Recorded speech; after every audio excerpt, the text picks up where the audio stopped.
Hello everyone, good evening সকলোকে দেখিছেন আজি আমি দুপৰীয়া কি বনালো তাকে দেখাই দিছো ফলে বনাইছিলো দালি ইয়াতে হৈ গল বিন আৰু আলু সবজি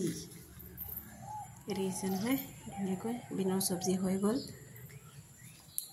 তাৰ পিছতে আকৌ দিয়া মই বনাম কাৱৈ মাছ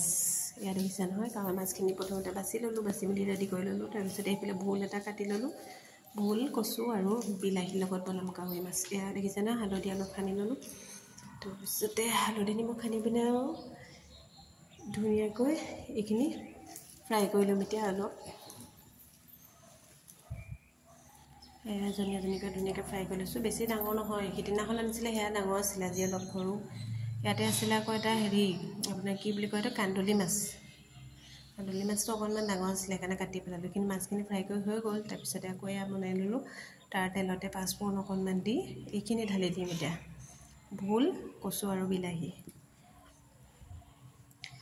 আপোনালোকে খালে না জনাব দেই আমি খালো বাৰু খালি ভিডিওটো মানে এডিট কৰাহে দেৰি হৈছে এয়া ভোলখিনি ভাজি পানী অলপ দি পিনে আকৌ ইয়াতে দি দিলোঁ অলপ উতলিবৰ কাৰণে মাছখিনি নহ'লে আকৌ টেষ্টটো ভাল নহ'ব নহয় আপোনালোকে খাই না নাখায় জনাবচোন দেই এনেকৈ ভোল কচু আৰু বিলাহী এনেকৈ মাছৰ লগত তাৰপিছতে গেছটো ল' ফ্লেমত দি উতলিব দিলোঁ এয়া হৈ গ'ল ধুনীয়াকৈ ভোলৰ লগত কাৱৈ মাছ খাই দিলোঁ আমি আজি দেই এইটো হৈ গ'ল ফাইনেল লুকটো চ' বাই বাই সকলোকে